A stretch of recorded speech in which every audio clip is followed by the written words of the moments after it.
Olá! Começa agora o programa Gente do Rio. Hoje vamos falar sobre branding, essa palavra em inglês que significa construção de marca. Essa marca pode ser a marca de uma empresa, de um produto ou até de uma pessoa.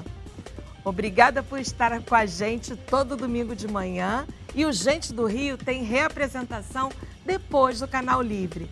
Se você está assistindo pelo nosso canal do YouTube, Band Rio, não esqueça de curtir e faça também seus comentários aqui. Nesses tempos dominados pelo marketing, todo mundo quer deixar sua marca em evidência. Seja uma marca de empresa ou produto, para negócio, venda, uma marca pessoal. Hoje vamos conversar com duas especialistas em construção de marca ou branding, como costuma se dizer nesse universo dominado por palavras e expressões em inglês.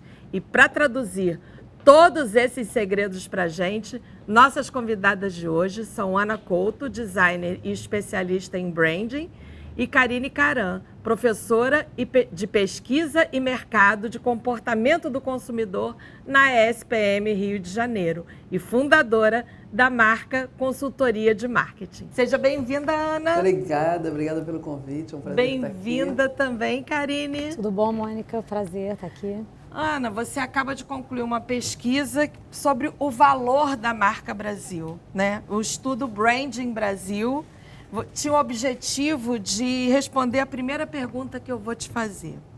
O que o brasileiro está pensando sobre o Brasil? A pergunta de milhões. A pergunta de milhões.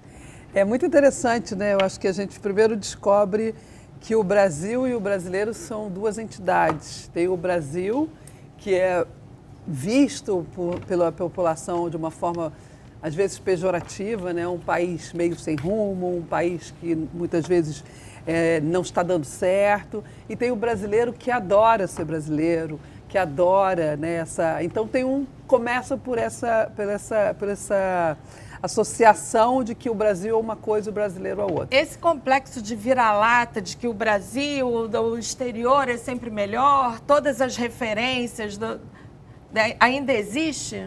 Eu acho que existe de certa forma, sim, né? Porque a gente precisa, primeiro para a gente dar valor, a gente precisa conhecer mais. E uma das coisas do estudo que aparece é que a gente conhece pouco da nossa história, a gente conhece pouco do Brasil, né? Então começa que todas as personalidades, por exemplo, que a gente fez um trabalho de tudo que a gente faz para uma marca, para uma organização, né? Um diagnóstico de branding, a gente usou para um diagnóstico do Brasil. E a primeira coisa que a gente encontrou, por exemplo, personalidades que representam o Brasil.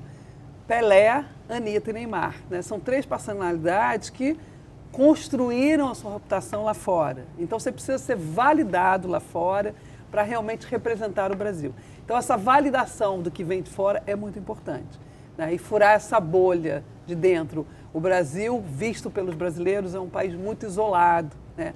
É um país que realmente está precisando criar outras conexões. Então, temos aí bons desafios de entender melhor o valor da brasilidade. Né? Exatamente. Falando em desafios, Karine, você atua no setor que está mais em xeque no momento. Pesquisas, né? Pesquisa de opinião, pesquisa... Agora, com as eleições, nós vimos que as pesquisas eleitorais, que não são as pesquisas que você faz as pesquisas de marca, né, para orientar a formação do conceito da marca, ou o marketing das marcas, mas a pesquisa eleitoral está muito em xeque porque errou totalmente. Por que eles erram tanto, Karine? Ai, eu adorei. Eu só falo nisso essa semana. Esse está sendo meu assunto predileto. Eu acho até um pouco perigoso o discurso está indo para um lado, né, de que pesquisa está sendo colocada em xeque, de que a pesquisa não funciona. Pergunta para qualquer executivo se ele topa tomar alguma decisão importante sem fazer pesquisa. Ele vai te dizer que não. Qualquer grande marca, né, Ana? Sim. Acho que vai dizer isso. Então, assim, a pesquisa ela mede atitude, ela não mede comportamento. Então, ela mediu uma intenção de voto. entre a intenção e o comportamento no domingo, nas urnas, o consumidor muda. O comportamento do consumidor mudou. Existem várias teorias, uma teoria do erro, de que a metodologia está errada. Eu não posso falar porque eu não fiz essa pesquisa eleitoral, não domino a metodologia, conheço a metodologia publicamente. Não me parece ter um erro grave de metodologia, são institutos renomados, conceituados. E você tem a teoria da suposta fraude, né? Onde inventaram dados para manipular. Gente, todos os institutos estavam alinhados no mesmo número. E o comportamento do consumidor mudou e está diferente de todos os outros. São 9 institutos que erraram, né? Então é muito difícil você falar que a pesquisa está em xeque, né? A pesquisa é um retrato e não é uma previsão, é isso? É um retrato do momento, não é uma previsão do futuro? Sim, se você perguntar para um consumidor, você pretende, o que você pretende mudar em você nos próximos 4 meses? Ele pode dizer, eu quero voltar para a academia, fazer mais exercício, ser mais saudável e, como consequência disso, estar mais ativo. Ok. Daqui a 4 meses você vai voltar, você fez isso? Ele tinha a intenção. A intenção, ela mede uma propensão, ela mede uma tendência, ela indica um caminho, mas ela não vai ter certeza de que aquilo vai acontecer, aquele comportamento vai acontecer. Prever comportamento é quiromancia, bola de cristal. Pesquisa não faz isso. A pesquisa, ela indica caminhos, ela indica tendências, né? Então, dizer que isso não pode ser feito, a gente está com o censo agora no ar, sendo adiado, porque as pessoas não defasado, respondem. né? Defasado, 2010, né? Já era para ter sido feito em 2020, por conta da pandemia não foi feito. Então, assim, é importante que as pessoas respondam, é a maior taxa de recusa que a gente já teve. É impossível fazer gestão pública sem os dados do IBGE. Como é que eu vou... Estava em 1 milhão só no Rio de Janeiro, Só né? no Rio de Janeiro. Né? De O Sudeste recusas, né? é a maior recusa que tem. E Né? faz parte da estratégia também, né? Sim. Você se recusar significa que você está, talvez, não querendo declarar seu voto e isso, obviamente, influencia, né? Então, acho que também tem um contexto da pesquisa. Mas o que chama atenção é não querer responder uma pesquisa do IBGE, né? Que é uma pesquisa que vai nortear as políticas públicas, né? Sim. Então, como é que o dirigente, o gestor público fica se ele não souber os números? Reforça o fato de que o Brasil não conhece o Brasil, né? É um dever responder É um o dever. censo. Um Pois dever é. de cidadania, né? Exatamente. Ana, esse ano o Brasil está em grande evidência. Exato. Carnaval, eleições presidenciais, 200 anos da independência, Copa do Mundo. Copa do Mundo, que é uma coisa que nós somos uma muito identidade reconhecidos brasileira. no futebol, né? Exatamente. A marca Brasil está em alta? Para quem, né? A gente tem que perguntar para quem. Na verdade, o que é interessante do estudo? Quando a gente se propôs fazer o estudo este ano, foi exatamente com essa intenção, né? Um ano muito importante, muito emblemático, e a gente fala que o Brasil, e eu acho que isso é uma coisa unânime em todos nós, o Brasil pode mais. Então, uma primeira coisa da descoberta da pesquisa é o Brasil é a criança prodígio que nunca cresce, o Brasil vai ser o palhaço do mundo. Então, essa sensação de que a gente pode mais e aonde que a gente decodifica o valor para a gente andar para frente. Então, isso foi uma questão muito importante da gente ter. A outra questão que a gente viu, os 2 ícones brasileiros, né, que de certa forma foram capturados, que é a bandeira do Brasil e a camisa da seleção, elas constituem a nossa identidade. Aí falando de branding, né, a identidade visual, o que nos representa como país, simbólica, é uma representação simbólica enorme. E o que a gente descobriu? Que esses ícones ainda estão muito preservados, né? Eles significam para essa população, que a gente fez a pesquisa, que foi uma pesquisa bastante extensa no Brasil inteiro, realmente refletindo, né, toda a demografia brasileira, de que a gente olha ainda bandeira e camisa da seleção como ícones de esperança, de futuro e de união. 70% da população que a gente pesquisou ainda reconhece isso. Então, o que a gente está vendo também é um país muito polarizado, mas que, na verdade, a polarização faz parte só daqueles 30% ali, 30% aqui, e a gente tem 70% da população ainda se reconhecendo como realmente um símbolo de união, de esperança e de futuro. o que é interessante, né, da gente ver. Você diria que o Brasil é melhor visto lá fora do que aqui? Tem uma imagem melhor para quem não vive aqui ou não? Eu acho que o que é interessante desse estudo que a gente fez para dentro é o Brasil falando do Brasil, né? Os brasileiros falando desse nível de identidade. Então a gente não fez de lá para fora. Geralmente essas pesquisas, né, de valor de marca é de fora para dentro. A gente fez de dentro para dentro. E o que a gente viu é que esse país precisa ter algo em comum e que a gente ainda se reconhece muito nele com, né, esperança, futuro e união. Algumas pessoas da população, os jovens já não têm tanto essa identificação. Então a pátria amada são para os mais velhos. E já os jovens já estão falando, não é bem assim. Vamos falar daqui a pouquinho sobre isso. Karine, no mercado atual, o Brasil é uma marca lucrativa? É uma marca valorizada? Eu acho que a marca Brasil ela tem elementos muito vendáveis, assim, tem propósitos, tem um DNA, né? É muito interessante. Você vê quando uma marca como a Farm abre sua loja em Paris, ela está vendendo essa brasilidade, né? Quando você vê a Osklen em Nova York, né, a Brazilian Way of Life, ela está vendendo esse nosso estilo, esse nosso jeitão informal, alegre, bacana, descolado, que é bem-vindo em qualquer lugar do mundo. A gente que trabalha com pesquisa, a gente tem que tomar muito cuidado com o que fala para não parecer um dado e o que é uma opinião, né? Então, vou falar agora de uma opinião. A minha opinião é de que a marca Brasil ela tem elementos de sol e elementos de sombra muito grandes, né? Se essa marca fosse trabalhada de fato como uma marca com um propósito claro, para ser vendida, como várias marcas, né? A marca de lugar é algo muito vendável. Há um tempo atrás ninguém passava a lua de mel nas Maldivas, a gente passou a ouvir esse assunto porque Maldivas foi trabalhada como uma marca de lugar. Eu acho que a gente teria que acentuar as nossas características de sol e talvez trabalhar para diminuir ou colocar num lugar de menos evidência as nossas marcas de sombra. Você continua viajando dentro do Brasil, por exemplo, e encontrando diferenças entre o que as pessoas acham do Rio, né? A gente está falando aqui do Rio, eu viajo o Brasil inteiro, então outro dia eu fui para Goiânia. Você consegue andar na praia? Gente, exatamente. Claro, eu consigo andar na praia. Essa marca do Rio de Janeiro o carioca, o fluminense, ele é mais crítico do que os outros brasileiros? Quer dizer, ele mostra mais suas mazelas? Eu não sei se ele mostra mais as mazelas, mas eu acho que de alguma maneira se construiu também uma identidade de que o Rio é perigoso, né? De que o Rio, enfim, está esvaziado.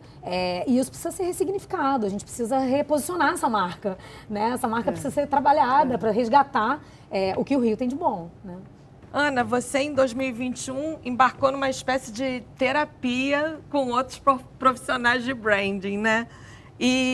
E vocês estudaram a importância do branding para a performance dos negócios. O branding é realmente fundamental? É fundamental, né?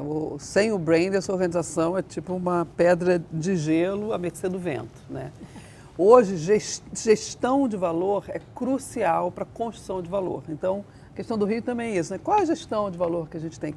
O branding é uma disciplina que faz a gestão de valor, né? Então, a gente precisa saber quem a gente é, o que a gente faz, como a gente fala. Então, o faz e fala, esse integrado é que deixa a gente se posicionar. Porque senão tem uma frase famosa, se você não se posiciona, o mercado te posiciona para trás. E a gente tem muita dificuldade com isso, né? E onde você quer chegar. Exatamente. Então, assim, como quer ser percebido?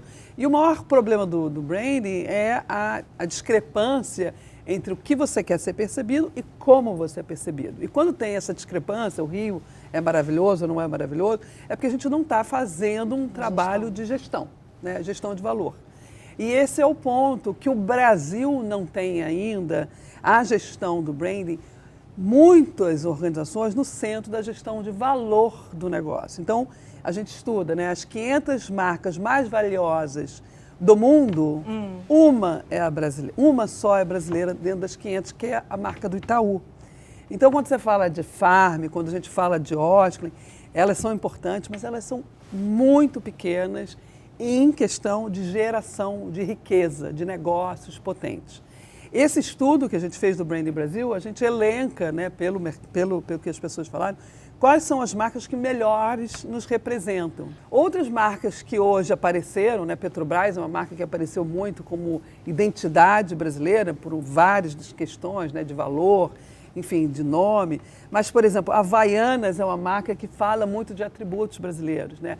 Esse jeito de ser do Brasil, essa forma leve, né? Essa forma amigável. Praia, né? Praia, Tem muito a ver com praia, então com aparece muito descontração. Outra marca que é muito importante, Natura, né?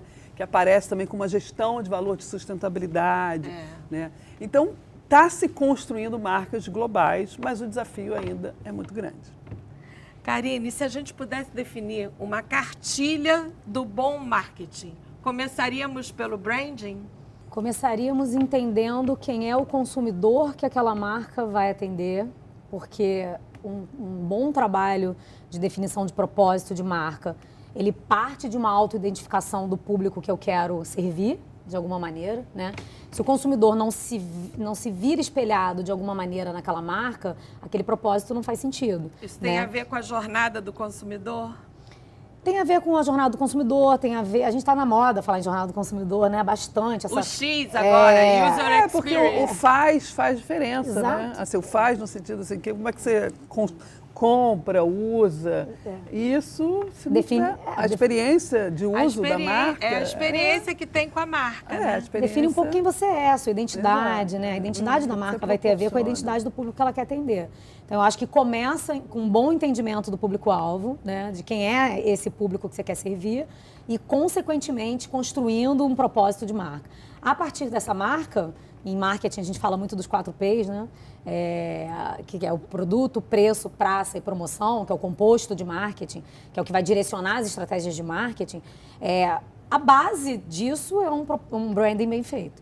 Se você não tiver um branding bem feito, você não vai saber em que canal você vende, de que forma você comunica, a que preço, né? Então, eu acho que parte desse entendimento do consumidor e de branding, sim.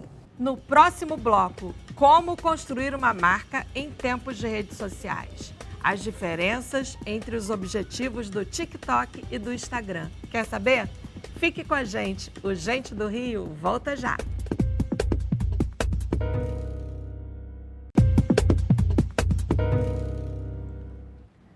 Estamos de volta com o Gente do Rio, conversando hoje com Karine Caran, sócia fundadora da Marca Consultoria de Marketing, e com Ana Couto, designer especialista em branding.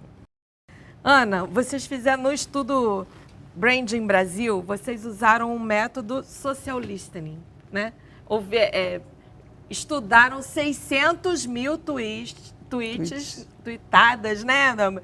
Expressões do Twitter durante um ano. Por que vocês fizeram essa opção? O internauta ele é sincero nas redes sociais? Eu acho que, até discutindo um pouco, né, sobre a questão da pesquisa política e como é que a gente levantou isso, o que a gente também se dispôs a fazer? A gente não queria fazer nada político, a gente queria realmente entender um pouco do Brasil. Então, a gente monitorou várias comunidades online, né, dos diferentes estados, né, das diferentes regiões do Brasil. E isso a gente levantou e a gente colocava questões, abria conversa, entendia o que estava se falando de brasilidade ali, do valor do Brasil. E, ao mesmo tempo, a gente tagueia o que todo mundo está falando, né? Ah, tá. Vocês dialogaram, vocês interferiram. São dois momentos diferentes. Um é a comunidade que a gente monitora, que a gente foi ali botando o assunto na mesa e deixando as pessoas falarem. E a gente trouxe todos os insumos. E a outra é complementar, que é taguear o que a galera está falando, indiscriminadamente. Né? É como se fosse uma pesquisa qualitativa digital? Uma qualitativa e ouvir o que o listening está falando, né? O que essa galera que está aí colocando a boca no trombone está falando, né? E aí a gente faz alguns tagueamentos e começa a recolher isso e cruzar para construir uma pesquisa que aí depois a gente vai para a quantitativa, né? Que aí a gente vai para 2.500 pessoas perguntando sobre essas questões que foram levantadas. Então é um bom lugar para a gente levantar hipóteses. Karine, a gente hoje é praticamente escravo da tecnologia, né? Já acorda, a primeira coisa que faz é olhar celular, é rede social o tempo inteiro, é monitorando, seja por causa do trabalho, ou por causa de filho, ou por qualquer motivo, mas a gente é escravo. E você diz que o futuro é slow technology, quer dizer, né, como se a gente tivesse que chegar a um ponto de equilíbrio. Fazer uma desintoxicação um pouco de tecnologia para chegar a um equilíbrio, é isso? Já existem movimentos assim, né? Já existem pessoas que deletam o seu Instagram por algum tempo para dar uma desintoxicada, porque a quantidade de emoções, né, que acontecem ali, né? A inveja é uma delas, né? Ninguém é infeliz numa rede social, no Instagram. O Instagram é uma revista, né? Então todo mundo é muito feliz ali e você tem sensações. Você tem inveja, você tem cobiça, você tem vários pecados capitais ali. E já tem pessoas deletando, deixando escondido para que use isso de uma maneira mais saudável, porque isso gera tristeza, gera frustração, né? É como se aquela menina na novela, né, que eu fico vendo a novela e eu quero que a minha vida seja como a novela. E tudo bem quando era novela e passava num horáriozinho. Agora a novela está o tempo todo na nossa cara. É o Big Brother. O tempo todo a gente está olhando a vida das pessoas e desejando coisas que talvez não existam, né? Mas eu acho que assim, o que eu acho que a gente aprende é a primeira geração, e eu acho que a gente, né, é a primeira geração que viveu disso, né? Os nossos filhos, tem filhos de 22, 26 anos, é a primeira geração que eles nasceram com isso na mão, né? Então a gente agora está colhendo já os estudos das depressões, o índice de suicídio de meninas de 13 anos, 15 anos aumentou enormemente. Então, eu acho que a próxima geração já vai ser uma geração com isso filtrada emocionalmente, né? A gente tem emoção de um homem da caverna, mas a tecnologia está a 10 anos-luz, então a gente não consegue processar. E eu acho que agora o slow technology é esse lugar de entrar, assim, entender o malefício, né, que essa tecnologia nos trouxe. E é real. E trouxe, E é real. Índice de suicídios, enfim. Ana, no seu estudo, você mostrou também que as pessoas identificam o brasileiro como alegre, festeiro, gente boa, né? Trabalhador. Criativo. Exato. Então, como conciliar isso do Brasil que não gosta com o brasileiro que gosta? Como é que pode isso? Se o que faz o Brasil é o brasileiro, então o Brasil não é aquilo que quer, mas o brasileiro é super legal. Eu acho que essa é a maior reflexão que a gente traz para a gente, né, como país, assim, nós somos responsáveis pelo país que a gente tem. E eu acho que para isso a gente precisa abraçar a nossa fortaleza, né, que você falou assim, o que nos faz realmente ser o que a gente é? No mundo, né, eu sempre falo isso, na Inglaterra tem o Ministério da Solidão, né? Então é um país solitário. O Brasil é o país da festa, é o país alegre. Então, mas a gente tem que reconhecer nisso atributos de diferenciação, intenção e disciplina de construir esse valor, né? A gente tem um carnaval, a gente tem um país. Então, como é que isso vira e a gente abraça isso como um bom modelo de negócio, um bom modelo de país? E não trata isso, né, à margem, né?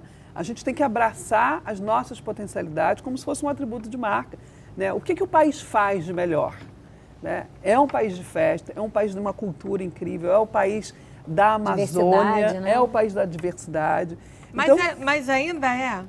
Não, ele é, só que a gente não usa isso como uma potência, a gente esconde isso, ou vira, né, essa sensação de não dar valor ao que a gente tem. A gente precisa dar valor ao que a gente tem.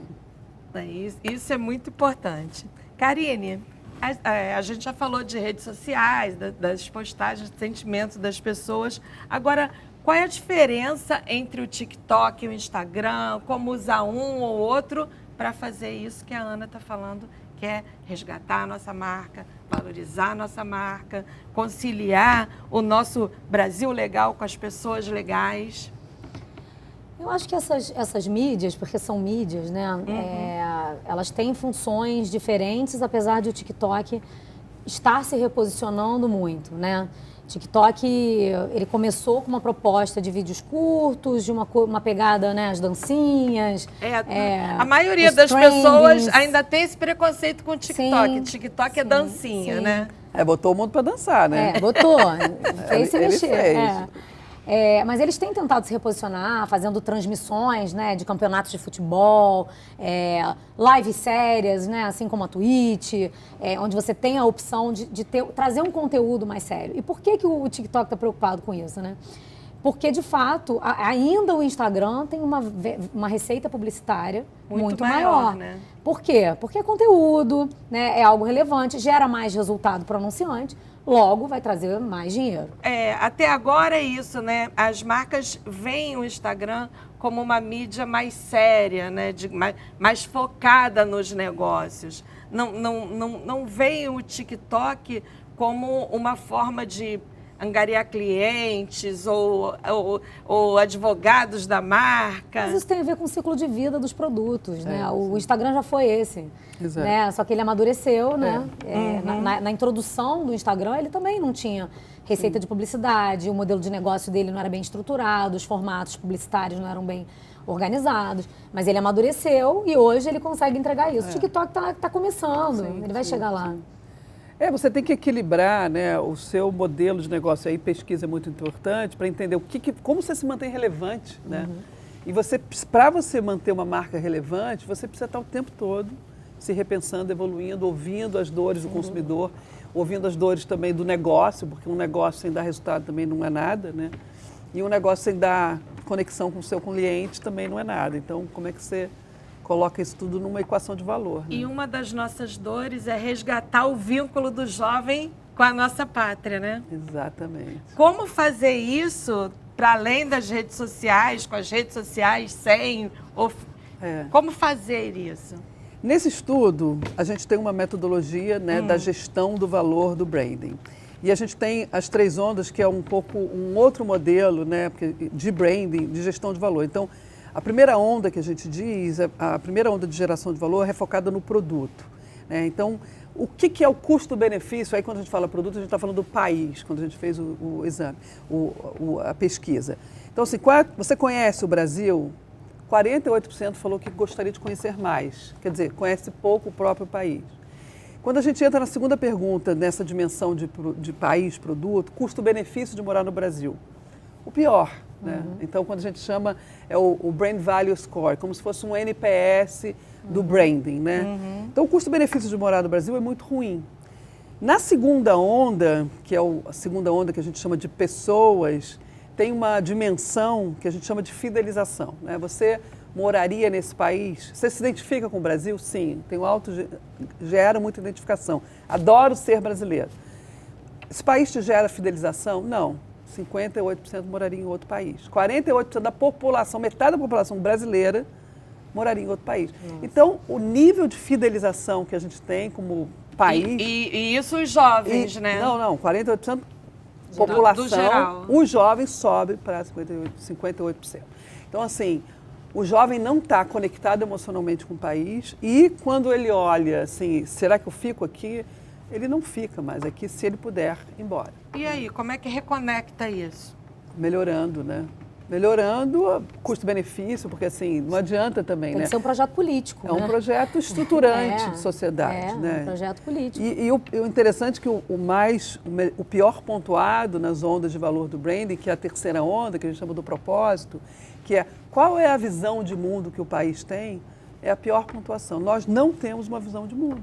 Qual é o nosso futuro? Porque a gente fala, a gente até diz a diretriz, deixar de ser o país do futuro para entender que futuro é esse, né? Qual é o país que a gente realmente quer?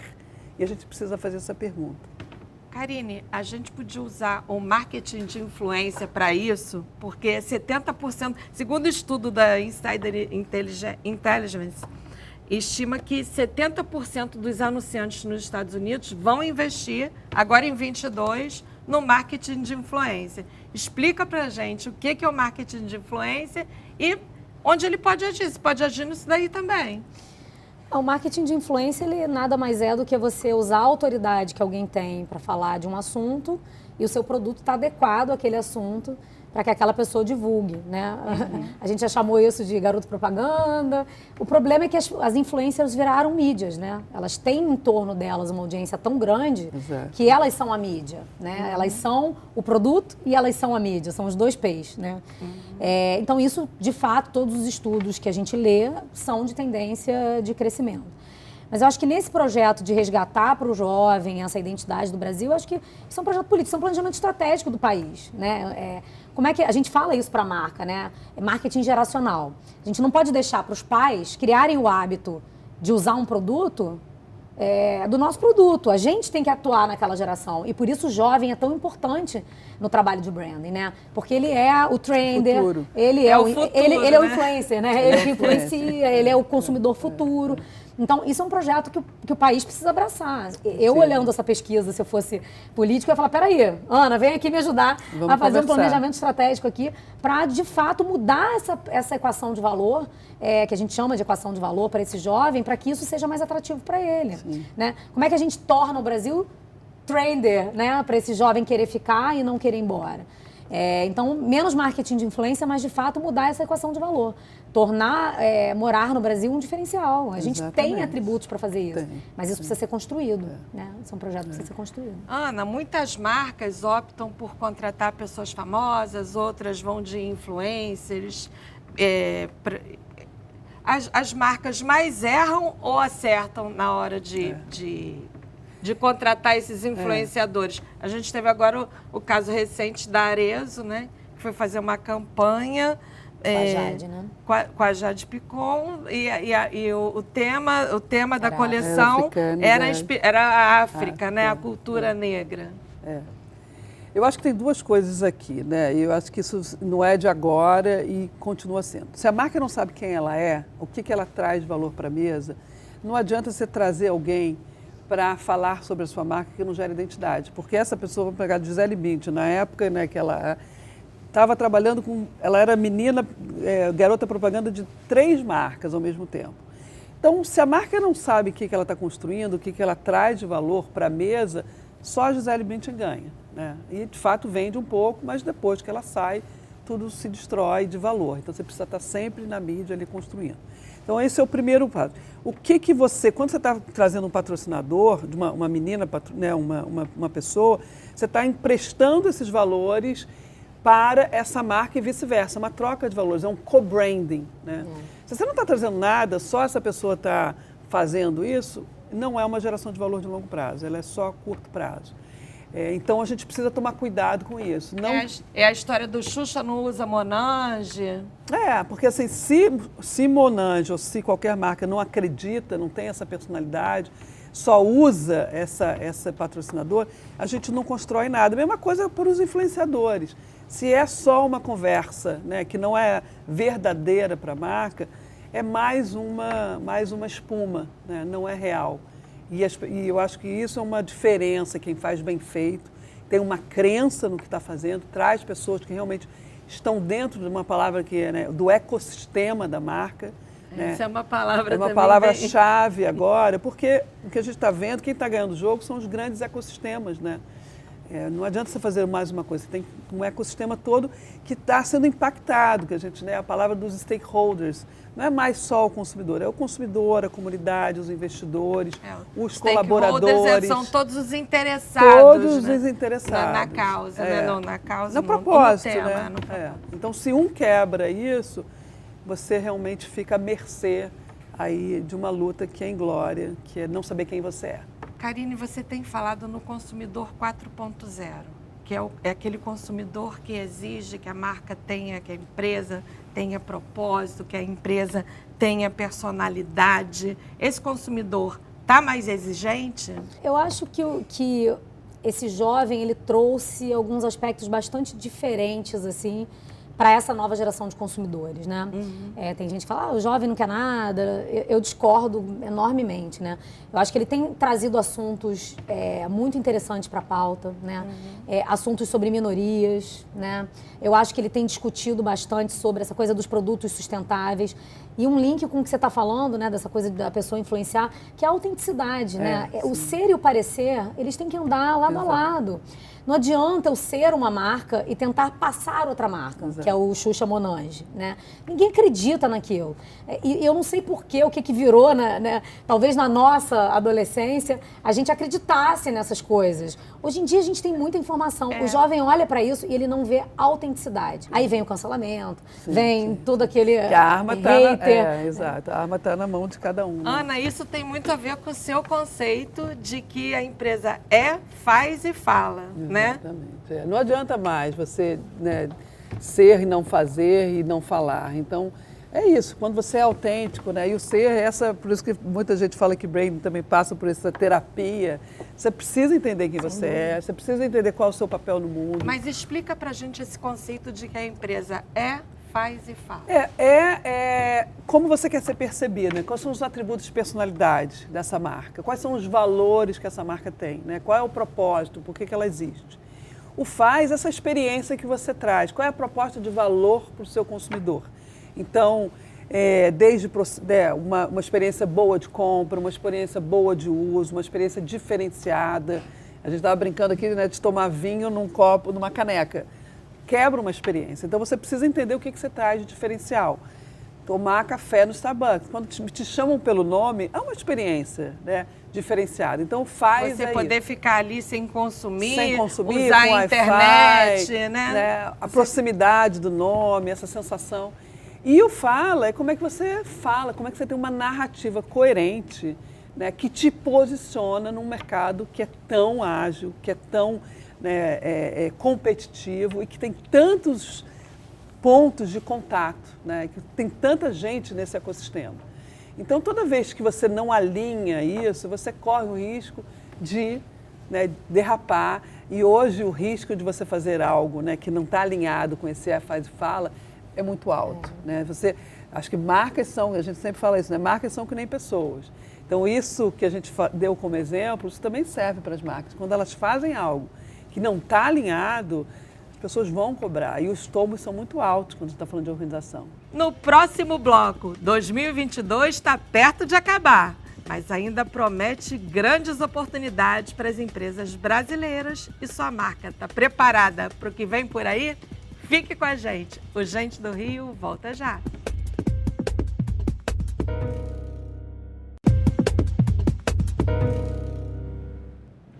Estamos de volta com o Gente do Rio. Hoje conversando com Ana Couto, designer especialista em branding, e com Karine Caran, sócia fundadora da Marca Consultoria de Marketing. Ana, você costuma dizer que não adianta querer enfiar produto goela abaixo de ninguém, né? Tem que ter uma identificação, e a empresa que não conecta a sua marca com o seu público está parada no tempo, né? Sim, sim. O que a gente estuda, né? As organizações, elas são darwinianas, né? Não são nem as mais fortes e nem as maiores que vão sobreviver. Então, uma coisa que é muito importante é você se manter conectado e relevante para o teu consumidor. E aí eu acho que a pesquisa entra muito nisso, né? Como é que, de fato, você tem uma proposta de valor que vai se conectando? Eu acho, por exemplo, uma marca que faz isso muito bem é a Disney, né? Então a Disney tem as princesas poderiam estar lá naquelas princesas esperando o grande príncipe. Não, a Disney está reinventando, ressignificando o papel das princesas. As princesas hoje são mulheres, são meninas poderosas, né? Agora teve essa história, né, da sereia de ser uma princesa negra que aconteceu assim, Então, assim, a Disney sabe se reconectar e se manter relevante. Eu acho que esse que é o grande trunfo das organizações.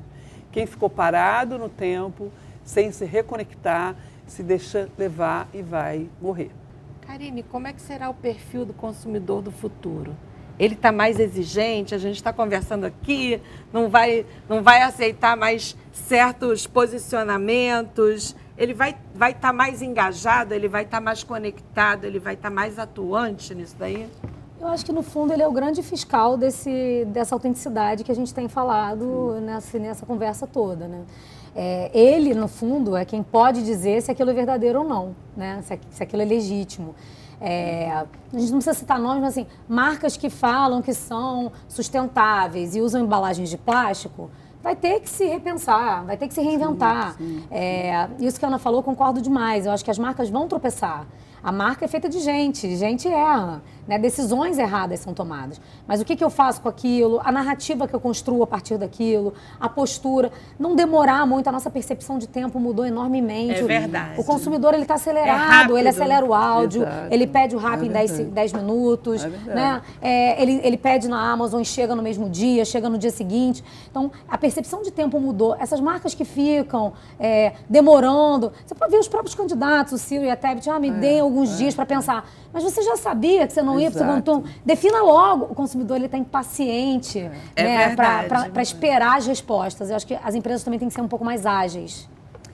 E ter comunicação direta, né? Então o líder hoje não pode mais se esconder atrás, né? Assim, ele não pode ser mais below profile, que a gente fala. Ele tem que se posicionar, né? Então o líder, o empresário, ele tem que sair e se colocar.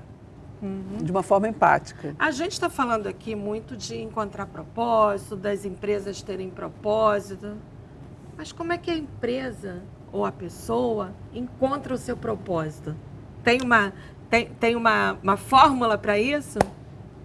Eu não acho que é fórmula, né? Eu acho que tem método, e porque método e fórmula são diferentes, né? Fórmula se aplica e muitas vezes não dá certo. O método depende da história da empresa, né? Se uma empresa tem 100 anos, se a empresa tem 30 anos, se a empresa vai nascer hoje. A primeira pergunta é, o que eu faço muito bem e como eu faço isso para ter um impacto positivo? Então, assim, não adianta mais a gente deixar os detratores do nosso negócio para outros terceirizados consertarem, né? Poluição, qualquer coisa que você faça. Ser mais um não adianta mais. Então, você precisa realmente entender qual é o seu papel. E para pessoas também serve, né? Por que eu estou aqui nessa terra? O que eu vou fazer de impacto? Qual é a marca que eu vou deixar?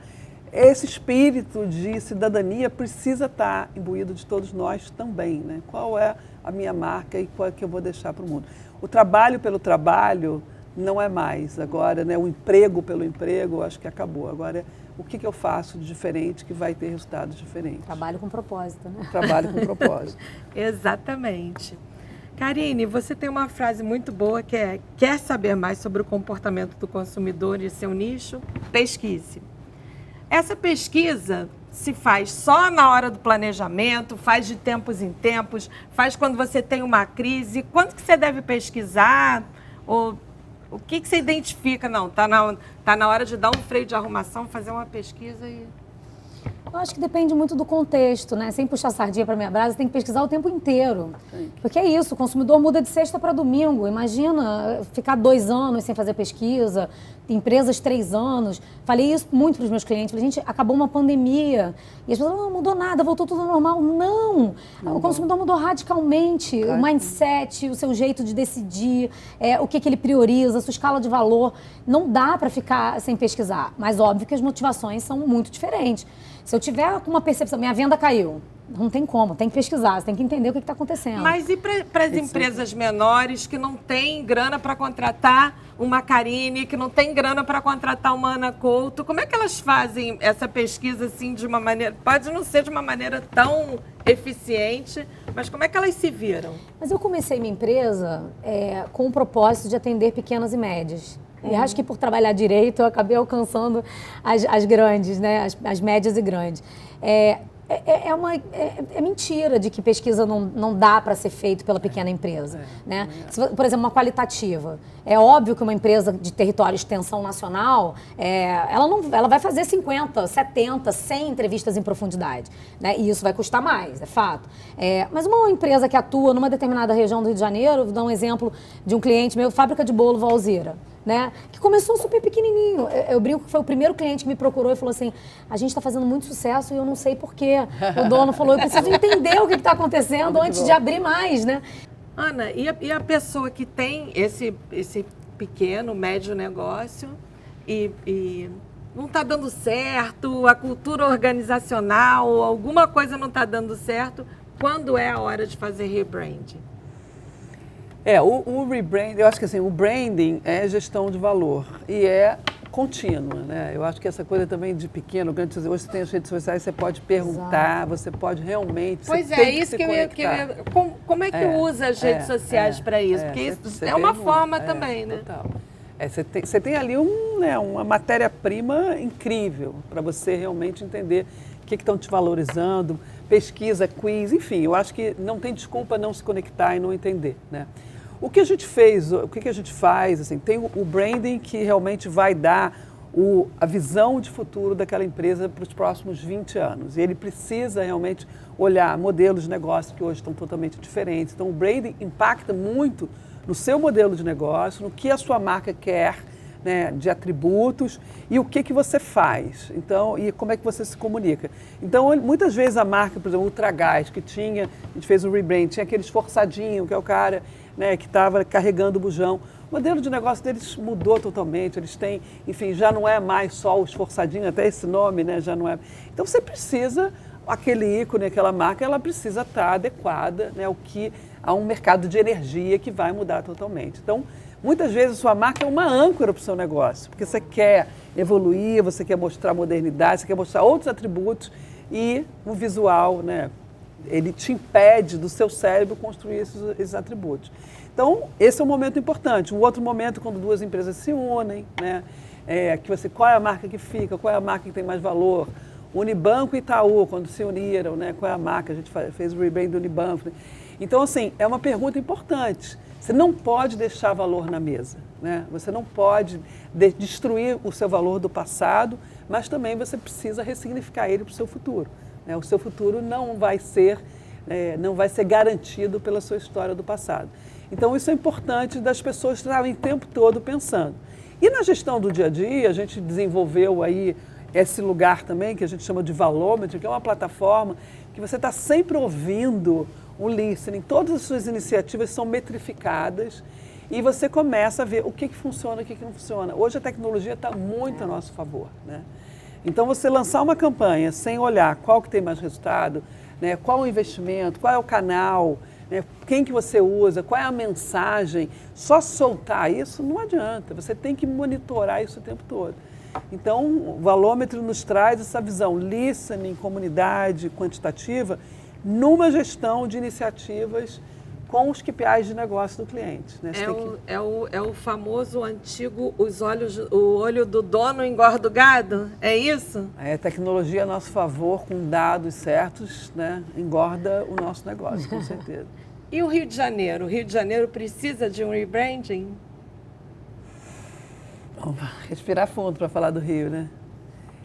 O Rio, eu fiz um artigo no Rio há um tempo atrás, tem um tempo, que a sensação que eu tenho da personalidade do carioca, né? Assim, que o Rio era aquele filho que era capital, que tinha tudo, de repente perdeu o trono e se perdeu no mundo, né? Porque tem muita coisa de valor, mas não consegue construir valor.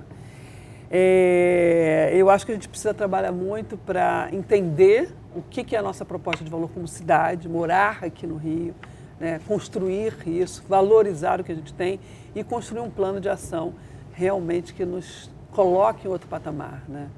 E não bota essa cidade aí partida, que eu acho que os nossos governantes estão há muitos anos, né, nos dando recados que a gente não quer ouvir, né? Que Rio é esse que representa a gente dentro do país e fora do país, né? Então vamos agora para o nosso ping-pong, que são perguntas curtinhas, respostas rápidas. Qual é a marca do Rio de Janeiro, Karine? São várias. Acho que Biscoito Globo, Mate Leão são as mais emblemáticas, né? Pão de Açúcar, né? É uma empresa, é uma marca. Acho que são essas.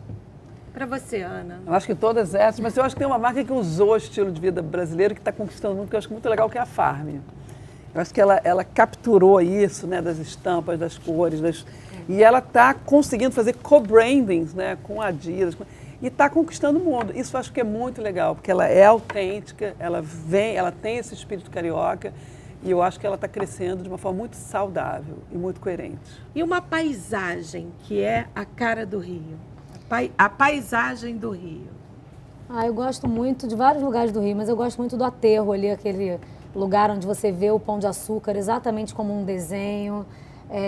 sentar ali, para mim, sempre foi uma coisa meio terapêutica, assim, de olhar para a natureza, de ver o quanto o rio é bonito, de quanto ele te desconcerta. Eu gosto demais daquele lugarzinho ali. E você, É Ana? legal essa coisa do aterro, porque tem uma coisa que eu amo, né, que é o Burle Marx, ali, quando você passa aquele jardim do Burle Marx do aterro, é algo realmente que tira a nossa... Mas chegar na lagoa ali, eu acho que assim, sempre quando você viaja, você chega ali, fala, gente... Eu fico impressionada também naquela paisagem da linha vermelha que você vê o piscinão de Ramos, a Igreja da Penha, é né? lindo, é lindo. O Rio realmente né, é uma potência. Ser cidadão fluminense é? Ser resiliente. Eu acho que nós somos resilientes, assim, muitos altos e baixos, mas eu acho que o brasileiro ele não perde a alegria, ele não perde o samba no pé, a cerveja na esquina, a alegria de viver, né? De viver a rua. O carioca ele gosta muito de viver a rua, ele não gosta de lugar fechado, ele gosta de lugar aberto. Essa alegria, essa espontaneidade, eu acho que é ser carioca. A Grande Rio esse ano foi carioquíssima, eu acho que Exu ali, eu acho que Exu foi. eu achei ela assim que ressignificou tudo pra gente e essa energia assim de transformação, Religiosidade também, religiosidade, né? O Simas ali falando desse coletivo, acho que a gente é do coletivo, a festa é coletiva, a alegria é coletiva, então eu acho que são atributos incríveis. Um petisco. Bolinho de feijoada da Cátia Barbosa. Pastel do Guimas. Um bar.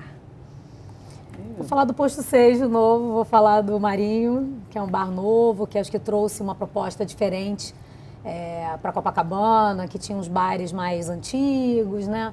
E ele trouxe uma proposta inovadora. Marinho também tem sido um bar muito citado, do meu amigo querido. Aliás, Marinho já veio no Gente do Rio. Acho que o Baixo Gávea ali, aquela área toda, aquela galera toda, tudo aquilo ali para mim é muito carioca. É um ecossistema. É um ecossistema com vários trunfos. Alguma superstição? Eu gosto muito de sair de casa sempre rezar, assim. Eu não saio de casa sem rezar. Que não é uma oração pronta de uma igreja, de nada. É uma oração minha, assim. Eu gosto de sair de casa assim, protegida. Você, Ana? Sabe que eu não tenho uma superstição? Ah, assim? você passa debaixo da escada? Não tenho assim, tô pensando aqui. Podendo evitar, deixa o chinelo Bolsa baixo. no chão. Bolsa no chão, saleiro, passar o saleiro, mas é mais uma... Tá vendo? Passar o saleiro, acho que é coisa de família, assim, não bota a mão no saleiro. Essa do passar o saleiro eu não conheço, não. Não? Não vira inimigo, né? Você não pode passar o saleiro para outra pessoa, tem que botar na mesa. Gente, essa eu não sabia, ó, tá vendo? Mas vivendo e aprendendo. Não passa uma semana sem. Sem tirar um dia para ficar com a minha família, descansar, não olhar o celular, beijar meus filhos com calma, comer com calma. Não consigo fazer isso nunca, mas inveja. O almoço de domingo, né, com a família, eu acho que... E ginástica, eu adoro fazer exercício. Um ídolo? Minha mãe. Pode ser geral, pode ser uma figura pública, pode ser... O que fala? Eu acho que tem uma pessoa que tá, assim, tem duas... Eu amo, acabei de ver o filme do David Bowie, assim, que é um ídolo para mim muito forte de criação, uma pessoa que cria e tem uma espiritualidade que está no lugar, eu acho que criação, então eu olho ele como um ídolo, longe, mas perto. E um sonho? Isso não é hipocrisia não, mas acho que é ter um país mais justo, mais igual, onde todo mundo tem as mesmas condições, especialmente educação e saúde. Acho que já está bom para mim. Se eu vir isso antes de morrer, está bom para mim. Como é que a gente pode criar mais impacto, né? Eu acho que essa é uma pergunta que eu me faço todo dia. Assim, como é que a gente pode trazer essa visão de valor e de cidadania para cada um de nós? Eu acho que a gente pode fazer isso, é um sonho. Assim, de construir algo que realmente melhore a vida de todo mundo, né? Muito obrigada pela sua participação, Ana. Foi muito bom ter você aqui. Muito obrigada pelo convite, pelo papo, adorei. Sempre bom falar do Rio, né? Muito obrigada também, Karine. Foi agradeço, muito bom ter vocês duas aqui nessa mesa de mulheres, que eu aprendi muito com vocês. Muito obrigada. Obrigada pela troca. Foi ótimo. E o Gente do Rio fica por aqui, mas na semana que vem tem mais. Até lá, um beijo!